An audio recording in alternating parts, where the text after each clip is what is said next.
Hi, welcome to Prabha with TNPSC. நம்ம இன்றைக்கி என்ன பார்க்க போகிறோம் அப்படின்னா, பாமினி அரசு. பாமினி அரசுங்கிறது விஜயநகர அரசு பார்த்திங்கன்னா தான் அதோட நெக்ஸ்ட் இது தான் வந்து பாமினி அரசு. அதாவது இவங்க 2 பேருக்கும் தான் அந்த ரைச்சூருங்கிற ஒரு வளமான பகுதிக்கு சண்டை வரும்னு சொன்னேன்னா, அந்த விஜயநகரம் வந்து 1336 ஆரம்பிச்சிருப்பாங்க. அவங்களுக்கு அடுத்து ஒரு 10 வருஷம் கழித்து 1347 தான் இந்த பாமினி அரசு தொடங்குது. ஃபஸ்ட்டு அரசர் யாருன்னா அலாவுதீன் ஹசன் பாமன் ஷா, இல்லைன்னா பாமன் ஷான்னு கேட்கலாம், ஹசன் கங்கு. இது 3மே அலாவுதீன் ஹசன் பாமன் ஷாவோட நேம் தான். இவர் வந்து ஃபஸ்ட்டு வந்து சுல்தானாக தௌலதாபாத்தில் சுல்தானாக இவர் அறிவிச்சுக்கிறாரு. அதுக்கப்புறம் ஒரு 2 வருஷம் கழித்து தன்னோட தலைநகரை குல்பர்காவுக்கு மாற்றுறாங்க.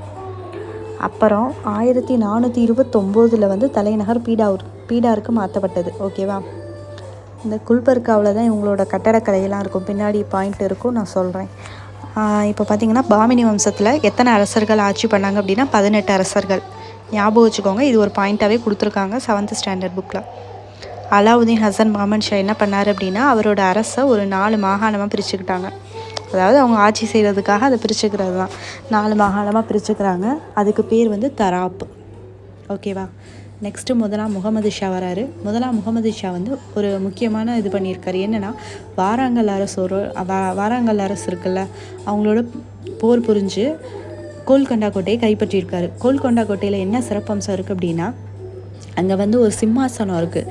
பச்சை கலந்த நீல வண்ண கற்களால் செய்யப்பட்ட சிம்மாசனம். அது வந்து ரொம்ப விலை உயர்ந்தது.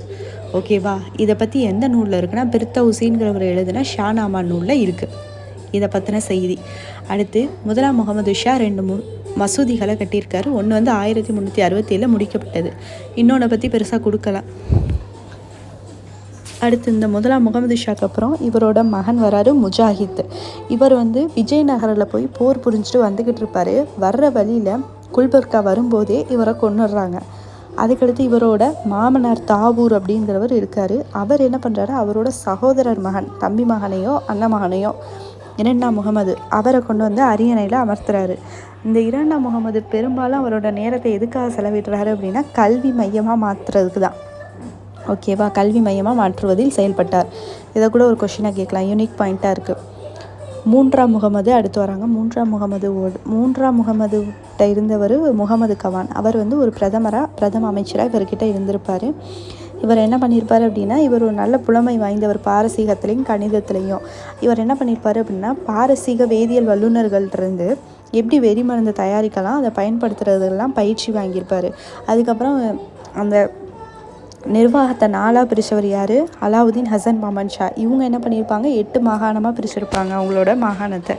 அடுத்து லாஸ்ட்டாக பார்த்திங்கன்னா முகமது அல்லது சிகாபுதீன் முகமது அப்படிங்கிறவரோட முடிஞ்சிருப்பாங்க.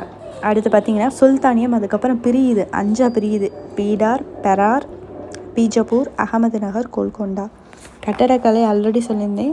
பாமினி அரசோட கட்டடக்கலை எங்கே இருக்குது, குல்பர்காவில் நம்ம பார்க்கலாம். கல்வி பார்த்திங்க அப்படின்னா, அலாவுதீன் ஹசன் பாமன் ஷா ஃபஸ்ட்டு உள்ளவர் இருக்கார்ல, அவர் வந்து கல்வி கற்றுக்கிறாரு. எங்கன்னா முல்தானில் கல்வி கற்றுக்கிறாரு. யாரோட ஹெல்ப்பால் அப்படின்னா, அலாவுதீன் கில்ஜியோட படைத்தளபதி ஜாபர் கான் உதவியால். அடுத்து பாமினி அரசோட 8வது சுல்தான் ஃபெரோஸ். அந்த ஃபெரோஸ்ன்னு ஏன் இவரை மட்டும் மென்ஷன் பண்ணி சொல்கிறோம் அப்படின்னா, இவர் வந்து ஒரு கவிஞர், மொழியியல் அறிஞர். ஓகேவா? இது ஒரு புக் பேக், அதனால தான். அப்புறம் முகமது கவான் என்ன பண்ணியிருப்பார் அப்படின்னா, மதராசா, அதாவது ஒரு நூலகம். மதராசா அப்படின்னா கல்வி நிலையம். அங்கே வந்து 3000 கையெழுத்து பிரதிகள் கொண்ட ஒரு பெரிய நூலகத்தை கட்டியிருப்பார். எந்த இடம், பீடாரில். பீடார் ஞாபகம் வச்சுக்கோங்க, இது ஒரு ப்ரீவியஸ் இயர் கொஷின், எங்கன்னு கேட்டிருந்தாங்க, பீடார். கோல்கொண்டா கோட்டை.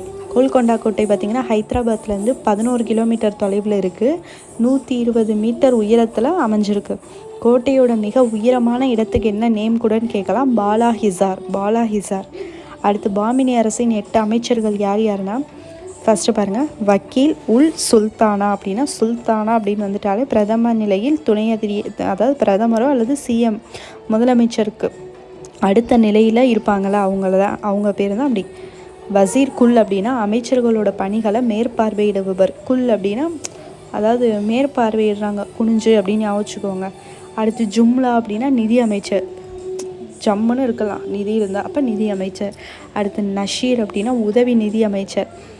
நிதியமைச்சர் ஜம்முன்னு இருப்பார். ஆனால் உதவி நிதியமைச்சர் வந்து நசன்னு ஏதாவது பிரச்சனை இருக்கும் அப்படின்னு ஞாபகம் வச்சுக்கோங்க. அடுத்து அஷ்ரப் வெளியுறவுத்துறை அமைச்சர். வெளியில் போயிட்டு வந்தால் ஷப்பா அப்படின்னு சொல்லுவோம்ல, அதான் அஷ்ரப். அடுத்து கொத்துவால் அப்படின்னா காவல்துறை தலைவர், காவல்துறையில் கொத்துவாங்க அப்படின்னு வச்சுக்கோங்க. அடுத்து சதார் இ ஜஹான் அப்படின்னா தலைமை நீதிபதி, ஜஹான் அப்படின்னா தலைமை நீதிபதி. இதுதான் பாமினி சுல்தானை பற்றி 7th ஸ்டாண்டர்டு புக்கில் இருந்த நோட்ஸ். இவ்வளோ தான். தேங்க்யூ.